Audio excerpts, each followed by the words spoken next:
Big Boy's Neighborhood. This one for me seems like the right time. My man said it felt like he's been waiting on this, and it's a pleasure to have you in the neighborhood. Blxst, welcome to the neighborhood, brother. How you doing?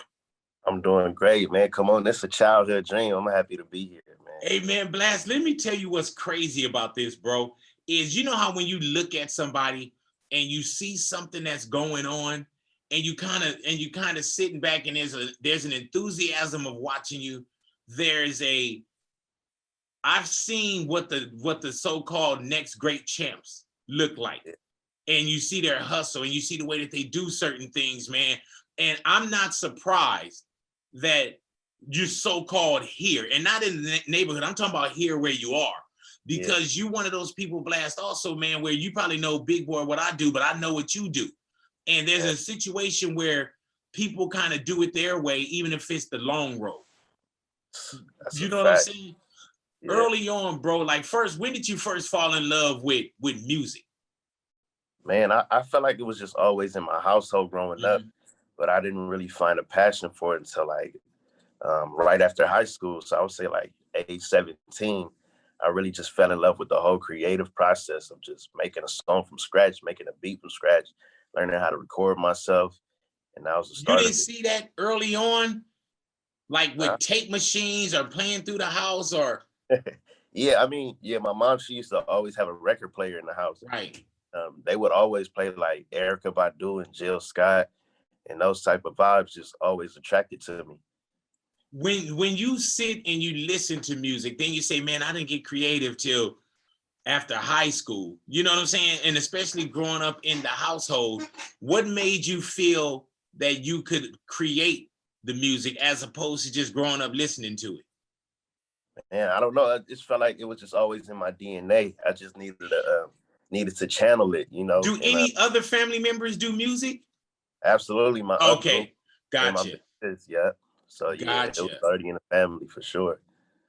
When you go from early on with, kind of creating the music, can you go back and listen to anything that you created at 17, 18? Absolutely not. It's horrible. But you know what, too, Blxst, once again, that's how I say that's that tuition into the school of experience, man, where you listen back. But now what we'll hear something where it's like, man, I did 10,000 hours. If y'all thinking that, what you hearing off of No Love Lost or anything in the past, like that's the buildup, you know. And I'm pretty sure from what we get with music, there are so many that you probably didn't put out, or that was a track record. When you hear things like, the West Coast, and not bringing the West Coast back or the new West Coast is there a pressure to all the accolades that you deserve and that you're hearing?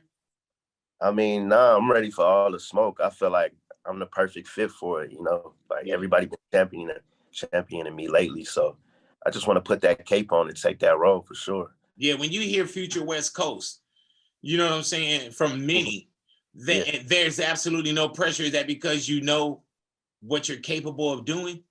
Absolutely. Like you said, the 10,000 hours, I know I put in the work for it. So at this point, I got the eyes on me. I just want to show that I'm worth it, Hey man, how do you go from writing to actually, and you mess around with being an artist, but there's sometimes when you say, okay, well, this song probably fit this person. Is it like giving away like one of your kids when you're not in that position to be the artist yet, but there's somebody else that's on that you're like, okay, let me give them this one? Yeah, sometimes it's like giving up a piece of you, but sometimes you gotta do what you gotta do to get through the doors. Yeah. And I'm all for the sacrifice for the greater good. So yeah.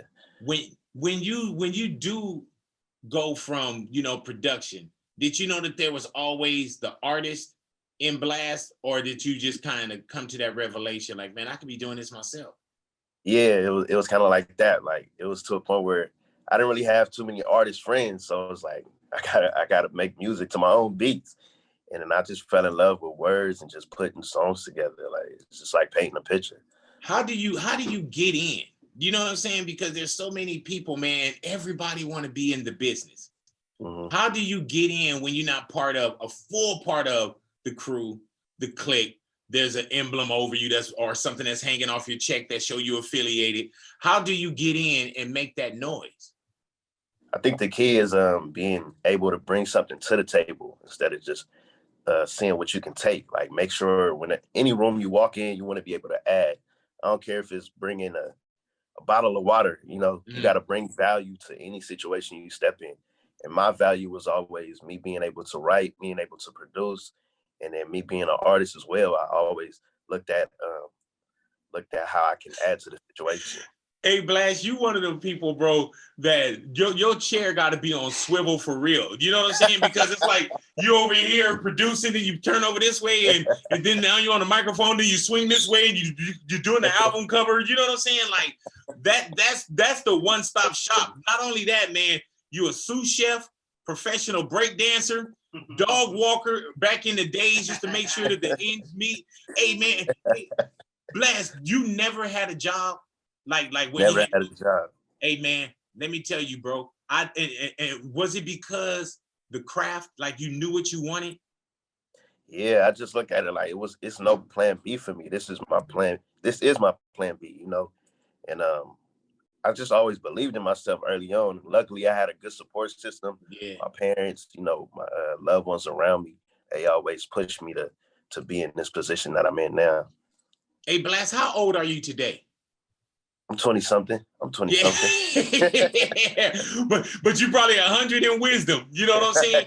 But yeah, it is true, man. Like, because with me, when I got into radio, Blxst, I was like, I did bodyguarding for a rap group called The Far Side, but I never had a real job.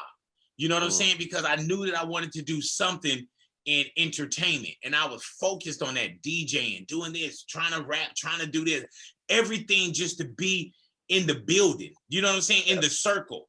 And I see that's you as well, man. Like when somebody got all these multi-hyphenates where it's like, you know, slash, whatever you want to call it, that's a person that you can't hold back from their dream. Even if you try to, you're going to get slippery and move and move another way. And I know that when we say, oh man, you know, that's West Coast, that's him, that's a sound. And then when I hear you, bro, you are extremely talented. Thank you. And there is no box that I could put you in. There's no, man, he sounds like, or he reminds me of, or he's reminiscent to, or he stole a page from. And especially when we think of like, you know, not even just the West Coast, but the West Coast, that I don't want to say new sound. Yeah.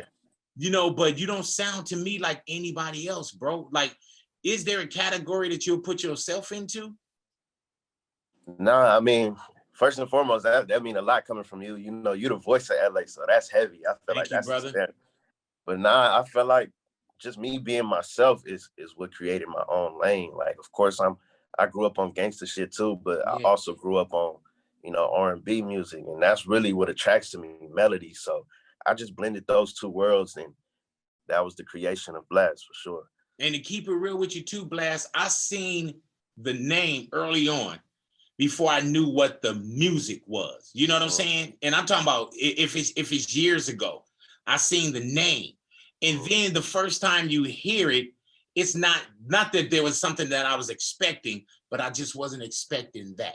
You know what I'm saying? And then there's also enoughs that I feel like you're accomplishing, where you could be street enough, you could be strong enough, you could be hood enough, you could be vulnerable enough, you could be love enough. And I think that that's one of those things, not that we're missing, but we don't get either a lot of that, or people aren't paying as much attention to it as they should. What do you feel about R&B now? I feel like it kind of got lost in the sauce, but I feel like it's a balance to it at the same time. Like, and that's where I feel like I got to step in and play my role, like bringing that balance of how it used to be and how it is now, and just making it cool, like making it cool to love again, you know, making it cool to be, like you said, vulnerable, but also still holding integrity and still having intention behind what you're saying. So, hey man, what did you mean by you want to bring the soul back to LA music? If I'm paraphrasing, like what does that mean to Blxst? Like I said, just having intention, like being pure behind what you say, bringing that feeling back that just make you feel good beyond just the lyrics, not really what you saying, just how it make you feel. You know, I feel like that's what I want to bring back to the table. Is there an inspirations there as far as like, man, that you looked at somebody, you was like, man, yeah, if I had to say inspiration, this is the person or the people? It's a few for sure. I would say like the And you don't have to put me in there either. You don't have to put me in there, but we know what it is. But go ahead, name the others. Yeah, I would say like the Kanye West, DJ Quicks, the Pharrells, mostly artists that produce as well. And then I got artists like Nipsey, you know, people that have intention behind what they saying. Like I want to carry that legacy on. So that's just to name a few. Hey man, and once again, when you hear, and I know that you're up for the fight, but when you hear, you know, how we'll say, you know, West Coast, you got to look out for him. And not just West Coast, like the sound is worldwide. And what I love about you too, Blxst, is that you put the time in, because there's a lot of people, man. It's, you know, it's easier for somebody to get on the radar now. You know what I'm saying? So when you see somebody that cares about their craft and what we press play on, you got to applaud that. And plus doing it your way before the so-called accolades came on. What kept you not just so-called independent, but making sure that you didn't just jump out and grab the so-called major deals or anything that could control you and your music? I think mainly just understanding my worth. Like I know that I know I can add a lot of value to any situation that I step into. So just me understanding that, and then as well as I wasn't really too sharp on business, so I didn't want to just jump out the window. I wanted to take my own time, go at my own pace, and really just take the stairs instead of the elevator. What's the difference now between kind of with No Love Lost and saying, you know what, we'll try something a little different this time? The difference, I just feel like I'm more confident in what I've been believing this whole time. I have a different perspective on how people appreciate my art, and then I know that what I'm saying is actually connecting. So this next go round is just gonna be even better. Hey man, how excited are you for you?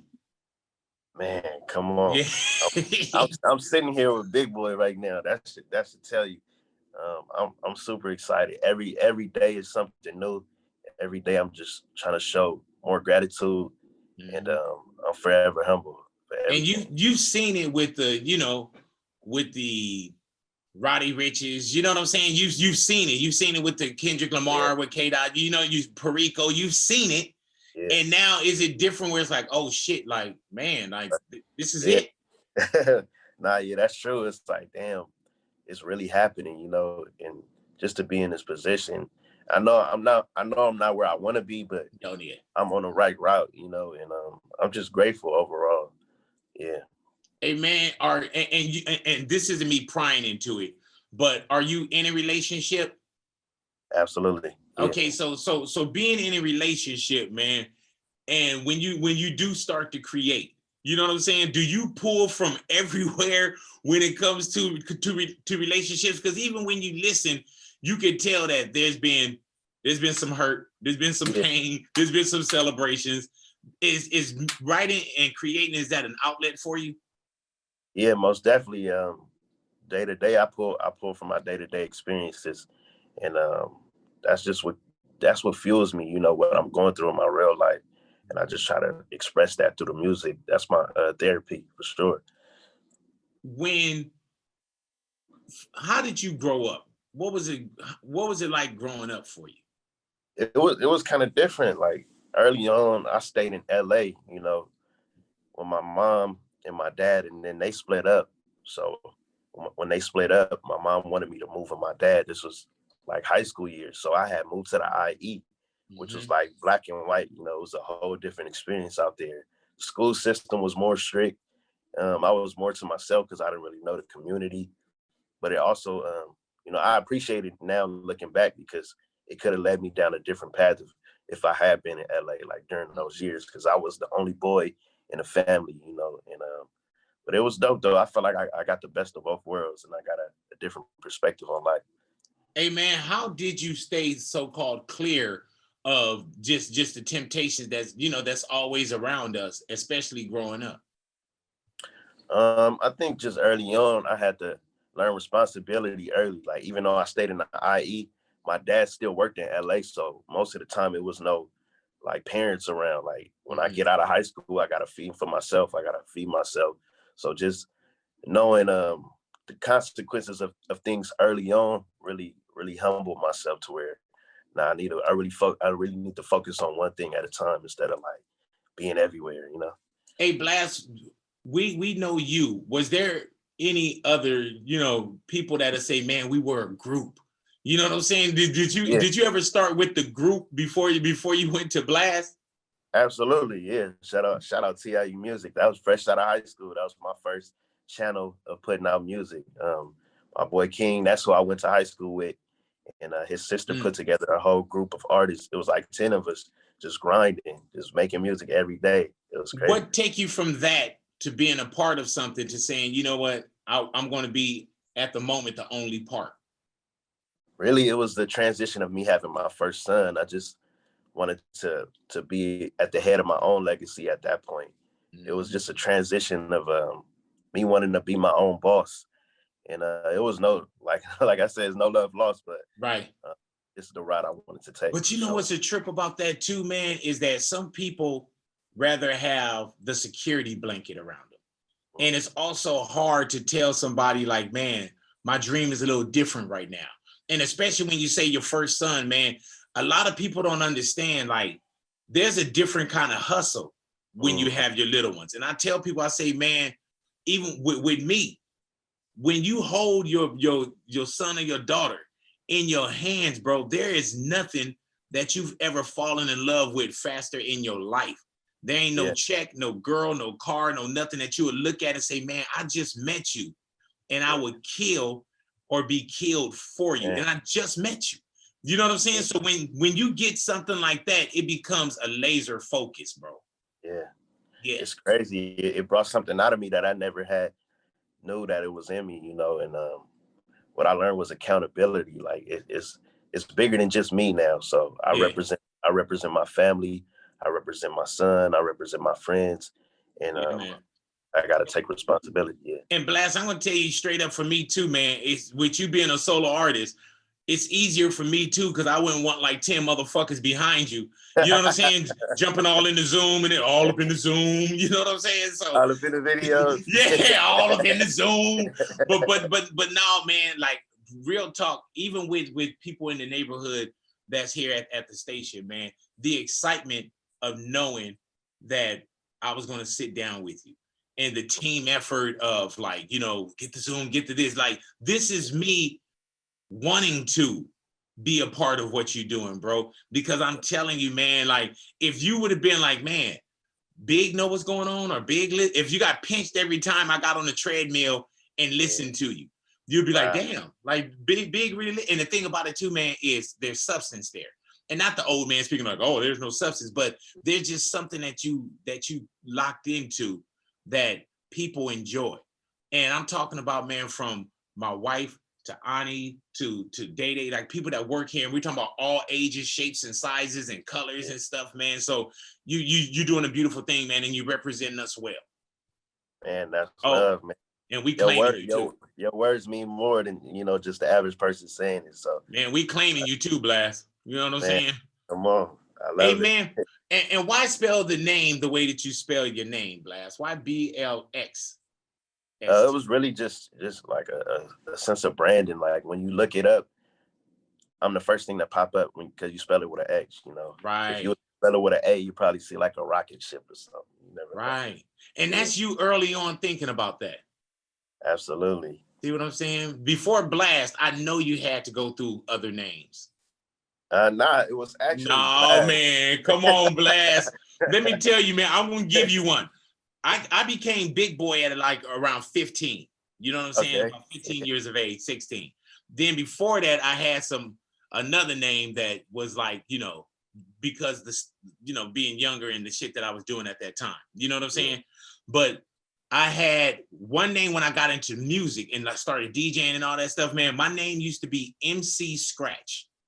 Wow. MC for, man, that sound like some old breakdancing movie. MC was for the rapper and Scratch was for the DJ. And I was like the DJ rapper kind of thing. Can you imagine if today you would have been like, hey man, no man, I made it to MC Scratch's neighborhood. You know what I'm saying? So you always been Blxst. Did you spell it different or you don't want to give up on the other name? Nah, yeah. Since day one, I've been Blxst. Of course, I spelled it with an A early on. And what's crazy is I was gonna change my name at one point because I felt like it was corny and it just didn't make sense. Like I made it up. It had no meaning to it. Where did it come from? It just came up like me. Yeah. So like I thought it was cool. Yeah, until I had my son, then I look at it like I'm his superhero. So I'm Blxst, the superhero for my son. So I have a different perspective on it. And how many kids do you have? I have one son. One son. He's 3. Yeah. Hey man, it's crazy how much you got ahead of you that he doesn't even recognize yet. And the hustle's different, man. There's risk, but there's calculated risk. You know what I'm saying? Anything on the streets, you're gonna make sure that you get home to. You know what I'm saying? Like there's a reason to get home, and there's a reason because you got to think before your son Blxst. What were and we all have a mission. What were you creating for? Right. At that time.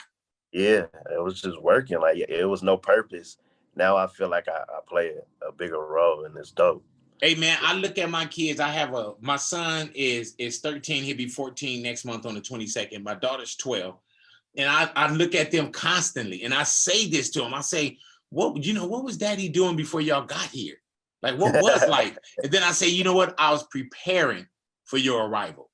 You know what I'm saying? And now that you've been preparing and you did, because you got to think too, Blxst, there's probably some stuff that you did because you could that you can't do now.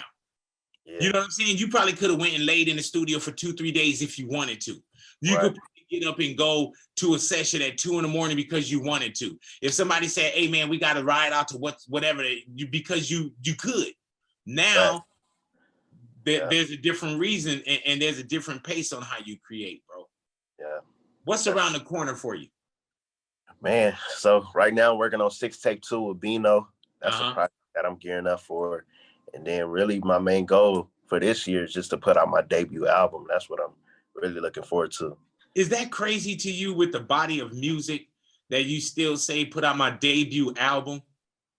Yeah, I mean, of course I've been putting out projects before, but it's just gonna hit different this time. Like, and that's what is the difference between that you feel between a mixtape, an EP, a deluxe, and an album? Well, for one, I felt like the difference is throughout all these years, like I feel like I finally found myself. I feel like I finally have a story to tell. And I just, like I said before, I have a different confidence. So this body of work is really going to dig deep on who Blxst is and what I stand for. So, yeah. You know what I love about it too? With No Love Lost, we thought we had it.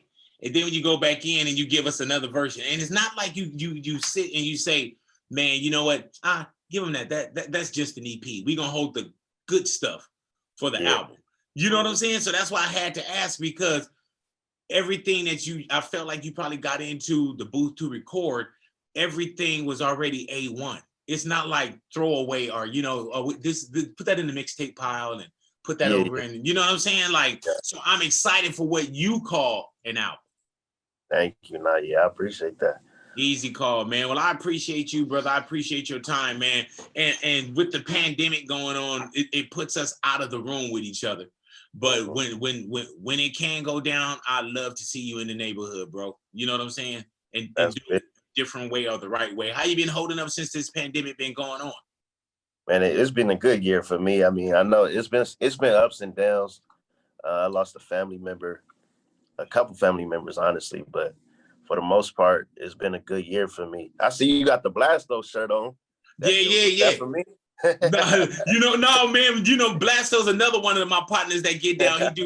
He do gear. You know what I'm saying? Okay. I should have just flipped this up and did this and moved this around like a scramble board and whatnot. It's one of my little partners, man. And what I do, man, is I love seeing people that work hard for themselves. You know what I'm saying? Like, because Blxst, we're in a position where people want to see what you can do for them. You know what I'm saying? And when you say, man, I want to earn my position at the table or bring something to the table, you know what I'm saying? That's why when I see people, I'm like, man, you know what? They already doing it without my having to be an influence or push them. You know what I'm saying? So when you get in and there's people that you get around, they see you already doing it.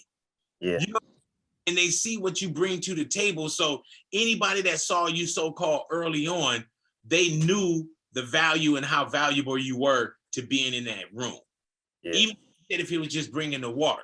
So when I look at people and I see them doing it anyway, because everybody like, man, is on some, man, help me. Yeah. You know, goofy shit to me. I feel you. I feel you. So when you see somebody doing their thing, like how you brought up Blxst, though, you see that and you like, man, hell yeah, shoot it to me. I love what you're doing. And I think that's one of the same reasons with you, people want to see you win because, you know, and it's got to be character. I can feel character coming from you. Character is what's being said about you when you're not in the room. Facts. The people that talk about you, they ain't never said, oh man, that's you know what I'm saying? Or at least we ain't found out about it. You know what I'm saying? I don't know what's on the other side of your camera, brother. You know what I'm saying? Spin the camera around. Let me see the room. What's going on? You got some white. Just the balcony, right? Okay. Oh, he looking out his balcony. Oh, look at this guy, Mr. Hard Worker. Oh, you see? Right. What are you looking out the balcony to? The pool? It's just some palm trees right here. Palm trees, man. Damn. This brother got palm trees outside of his house. Oh Lord, man. And that's another room. That's a studio room you're in, huh? Yeah. Now, who else live in that studio room? Or is that just a room by itself? This dude got a studio, man. Hey, man, you hilarious, man. Yeah, now I ain't trying to say you hilarious because we done cracked the code on you, homie. We done cracked the code, you rich motherfucker. No. Man, thank you for being in the neighborhood, man, and let's continue to build. And like I say, bro, I'm so proud of what you're doing. And also, man, I can't wait to continue to see your journey. Thank you, and I'm going to remember this. You think you remember this day? I'm going to remember this day, bro. And that's love. That's reinsurance for me. Like I said, you're the voice of LA, so it's nothing but love. Man, I appreciate you, my brother. And also, man, the project with Rust. Y'all got music together? And when is that coming? Or shoot me a song that I can bootleg. Nah, I'm gonna for sure put that on my album for sure because that was one of them. So yeah, but yeah, how many songs y'all got? Me and Russ, we did 2 joints together. Okay, yeah. So you definitely don't probably want to bootleg any of that because you got to pick which one you're gonna put on the album, man. Have you met the people that you want to meet yet? Is there anybody that you haven't met that you like, man, I can't wait till I meet that person? Man, so this is definitely one of them for sure. Thank you, brother. I want to go to the compound, Snoop compound. I want to meet bro. I feel like that's one of my. You haven't met Dogg yet? I haven't met him yet. You haven't been to the compound? No, sir. Hey, bro, I'm gonna take you. We gotta go. Let's go. Oh my God, bro. And I know Dogg. He gonna if he know, he know. If he don't know, he'll immediately know, man. What about dream collaborations? Like I said, the Pharrells, the Kanye West. I really want to work with the big dogs. I want to showcase that I'm able to hang, you know. I'm just gonna put in the work for that, but that's what I look forward to. Yeah, man. And the people that you know, so-called look at or admire, you know, they started the same way. You know what I'm saying? Perfecting the craft, doing what they were doing, getting in the room, you know, and also not being cookie cutter. You know what I'm saying? And that's definitely not you, bro. You definitely not cookie cutter, bro. So stay one of a kind, man. And I appreciate you, brother. All right. All right, man. Blxst in the neighborhood, man. Big Boy's neighborhood.